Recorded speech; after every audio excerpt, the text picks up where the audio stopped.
Assalamualaikum dan salam sejahtera bersama saya Muhammad Dihya Sahlan dalam Berita Pagi Sabah edisi Isnin 28 September 2020. Baik, kita mulakan dengan situasi terkini COVID-19 di Sabah. Dua kluster baharu dikesan di negeri ini semalam iaitu kluster Buang Sayang di Sepitang dan kluster Kampung Sakong di Semporna. Ia menjadikan jumlah kluster COVID-19 di Sabah kini 10. Berdasarkan infografik Kementerian Kesihatan dan Kesejahteraan Rakyat Sabah, sebanyak 124 kes baharu dicatat semalam menjadikan jumlah keseluruhan 1,670 kes. Daripada jumlah itu, 53 kes dikesan di Lahad Datu, Semporna 41, Kunak 10, Tawau 6, Kinabatangan 5, Sipitang 3, KK 2 dan masing-masing 1 kes baharu di Penampang, Putatan, Pitas dan Kota Marudu. 1 kematian turut direkodkan di Semporna semalam membabitkan wanita bukan warga negara berusia 50 tahun. Ia menjadikan jumlah korban akibat COVID-19 di Sabah kini 12 kes. Sehingga semalam, Tawau mencatatkan jumlah kes aktif tertinggi dengan 386, diikuti Semporna 251, Lahad Datu 97 dan 56 kes aktif di Kunak dan selebihnya di lain-lain daerah. Perintah Kawalan Pergerakan diperketatkan PKPD di Penjara Tawau dan Kotes Penjara Taman Ehsan di Tawau dilanjutkan selama 14 hari bermula 26 September hingga 9 Oktober ini. PKPD dilaksanakan di kedua-dua lokasi tersebut bermula 11 hingga 25 September lepas. Menurut Menteri Kanan Kluster Keselamatan Datuk Seri Ismail Sabri Yaakob, dalam tempoh tersebut kadar kes baharu positif COVID-19 di kawasan berkenaan mencecah 2 angka sehari seperti pada 23 September sebanyak 107 kes baharu dilaporkan. Sehubungan itu, PKPD di kawasan berkenaan dilanjutkan selama 14 hari lagi selepas mengambil kira penilaian risiko terhadap penularan wabak tersebut. Bagaimanapun, penduduk di Tawau tidak perlu khawatir kerana keadaan di luar penjara Tawau seperti biasa.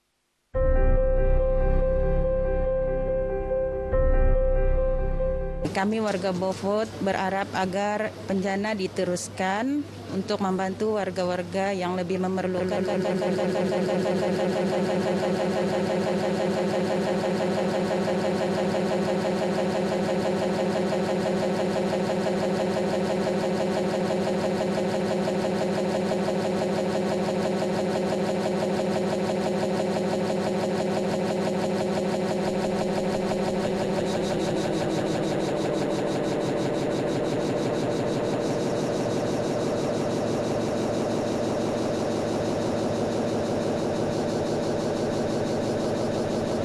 Kestabilan ekonomi dan kesejahteraan hidup di pelbagai peringkat.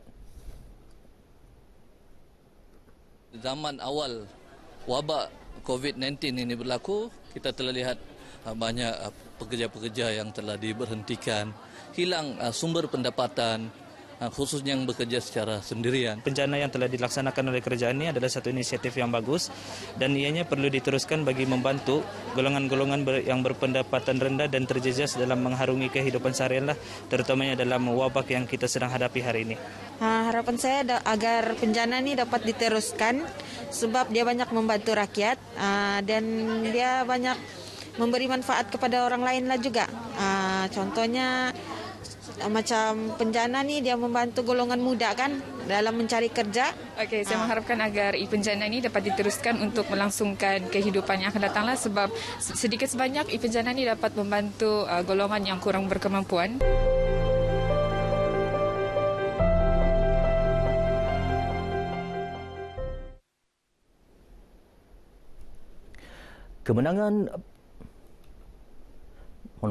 Keputusan Pilihan Raya Umum Dewan Undangan Negeri PRU DUN Sabah ke-16 yang memihak kepada Parti Gabungan Rakyat Sabah GRS membuktikan rakyat negeri ini mahukan sebuah kerajaan negeri yang stabil bagi menjamin kestabilan ekonomi dan kesejahteraan hidup di pelbagai peringkat.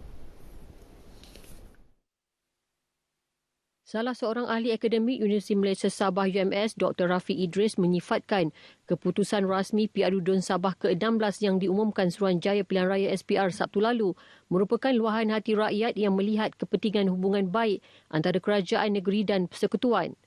Salah satu faktor yang penting adalah kestabilan politik dan hubungan yang baik dengan persekutuan, tidak kisah daripada parti mana sekalipun. I think it's good to have a good state federal relations. Mudah bekerja sama, dan apabila keadaan politik juga stabil, ekonomi akan bertumbuh dengan lebih pantas. Beliau menyatakan demikian kepada RTM di Kota Kinabalu. Dr. Rafiq menjelaskan kecenderungan rakyat untuk memilih antara calon muka baharu atau calon yang berpengalaman bergantung kepada situasi di sesuatu kawasan. Ini terbukti apabila terdapat calon yang bertanding mempertahankan kawasan yang disandang mencatat kemenangan kerana mempunyai rekod perkhidmatan yang baik kepada rakyat di peringkat akar umbi. Manakala terdapat pengundi di sesetengah kawasan mengutamakan agenda ekonomi dan memilih calon yang dirasakan berupaya membawa pembangunan lebih pesat yang menjanjikan peluang pekerjaan dan ekonomi yang lebih rancak. Beliau juga tidak menafikan sebuah kerajaan yang stabil mampu menyumbang kepada kestabilan ekonomi.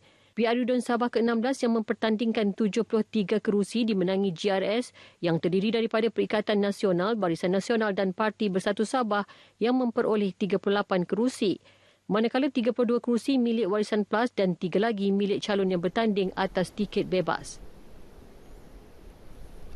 Kemenangan Parti Gabungan Rakyat Sabah GRS terdiri Perikatan Nasional PN, Barisan Nasional BN dan Parti Bersatu Sabah PBS dalam pilihan raya umum Dewan Undangan Negeri PRU Dun Sabah ke-16 menepati jangkaan rakyat negeri ini. Memang saya mengharapkan BN yang akan menang. Sebab banyak orang yang tidak akan suka kepada warisan sudah. Lagi-lagi pada warisan yang YB berkata yang peperangan dekat Lada itu hanya sekadar lakonan saja, yang tembak kucing sama ayam anjing. Itu semuanya macam dia bercakap salah pun ada juga lah. Lagipun peperangan itu memang ada. Lagipun banyak sudah tentara yang telah mati, Tuhan meninggal. Saya tidak menjangka, walau bagaimanapun banyak memang di luar sana ada berkata sebelum ini bahawa akan ada satu perubahan besar daripada mandat rakyat yang akan ditunjukkan pada pilihan raya negeri pada kali ini. Mandat yang diberi sekarang ini ialah mandat rakyat. Berarti kemenangan ini bukan bermaksud untuk mereka bersenang lenang, orang bertugas kepada rakyat dan menunaikan segala janji serta menjaga kebajikan masyarakat dan juga rakyat negeri Sabah ini. Bagi saya, kepimpinan kerajaan baru ini di bawah kepimpinan kita punya Perdana Menteri Malaysia Tan Sri Muhyiddin Yassin, selama ini kita sudah nampak keprihatinan dia bukan saja Semenanjung tapi seluruh Malaysia. Sebab kami memilih kerajaan baru ini di atas kepimpinan Perdana Menteri Yang Amat Berhormat Muhyiddin Yassin yang berjiwa rakyat. Sebab itu rakyat Sabah menyokong penuh sehingga kemenangan hari ini majoriti kepada kerajaan baru ini. Dalam PRU Dun Sabah ke-16, kemenangan berpihak kepada GRS dengan majoriti mudah selepas memenangi 38 daripada 73 kerusi Dun yang dipertandingkan. Daripada jumlah itu, PN memperoleh 17 kerusi, BN 14 manakala PBS memperoleh 7 kerusi. Ya, lazimnya kehadiran calon bebas dalam sesuatu pilihan raya hanya dilihat sekadar mencuba nasib. Dan bagi merancakan suasana pilihan raya, jarang sekali calon bebas benar-benar memberi saingan sengit kepada calon yang mewakili parti politik. Bagaimanapun situasi ternyata berbeza dalam PRU Dun Sabah ke-16 apabila 3 daripada 56 calon bebas berjaya memenangi kerusi Dun yang ditandingi.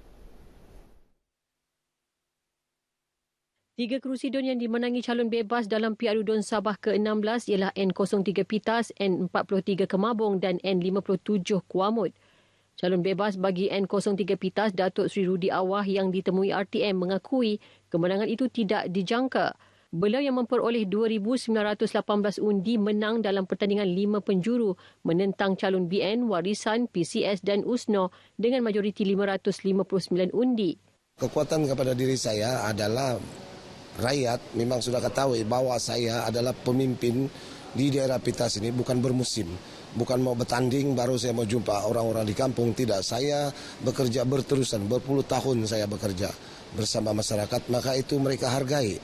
Datuk Seri Rudi berjanji akan melaksanakan tanggungjawab terbaik kepada rakyat Pitas. Ya, sementara itu, Parti Cinta Sabah PCS yang gagal memenangi sebarang kerusi dalam PRU DUN Sabah ke-16 Sabtu lalu menghormati keputusan rakyat. Bercakap dalam satu kenyataan, Presidennya Datuk Seri Anifah Aman berkata, walaupun kemenangan tidak berpihak kepada PCS, namun beliau berbangga kerana rakyat Sabah telah menjalankan tanggungjawab sebagai pengundi. Menurut Datuk Seri Anifah, PCS sebuah parti yang sangat baharu. Walaupun tidak menang, PCS menghargai sokongan yang diterima dalam bentuk undi. Katanya, nombor yang kecil cukup untuk sebuah parti baharu dalam perjuangan yang panjang. Dalam PRU DUN Sabah ke-16, 71 daripada 73 calon PCS turut hilang deposit selepas gagal mendapat 1/8 daripada jumlah keseluruhan undi. Lebih separuh daripada 447 calon yang bertanding dalam PRU DUN Sabah ke-16 hilang deposit masing-masing. Seramai 274 calon hilang wang deposit selepas tidak berjaya memperoleh 1/8 dari jumlah keseluruhan undi. Deposit pilihan raya DUN ialah RM5,000 bagi setiap calon bertanding. Justru jumlah keseluruhan wang deposit yang hilang mencecah 1.37 juta ringgit. Antara mereka yang hilang deposit dalam pilihan raya umum kali ini ialah calon di DUN Bengkoka yang menyaksikan pertandingan 11 penjuru dengan 8 calon mendapat undi kurang 1/8 daripada 7,935 undi. Manakala dua pemimpin utama Parti Liberal Demokratik LDP iaitu Presiden Kehormat Seumur Hidup LDP Tan Sri Chong Kah Kiat dan Presidennya Datuk Chin Soo Phin turut hilang deposit masing-masing di DUN Inanam dan Api-Api. Semua calon LDP lain turut kehilangan wang deposit. LDP bertanding di 46 kerusi DUN. Parti Cinta Sabah PCS pula kehilangan wang deposit di 71 daripada 73 kerusi yang ditandingi.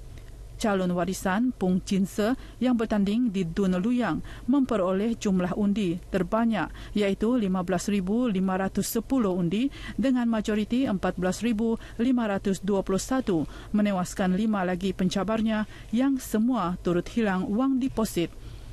Turut hilang deposit kesemua pencabar bagi DUN Kepayan yang menyaksikan pertandingan 7 penjuru selepas penyandangnya Jenny Lasimbang dari Parti Warisan menang dengan majoriti 13,163 undi. Hanya 173 calon berjaya mendapat semula wang deposit masing-masing. Sebanyak 66.61% pemilih berdaftar keluar mengundi dalam PRU DUN Sabah ke-16. Baik, sekian berita pagi Sabah. Saudara, terus budayakan norma baharu, pandemik COVID-19 masih belum berakhir. Saya Muhammad Dihya Sahlan. Assalamualaikum dan salam hormat.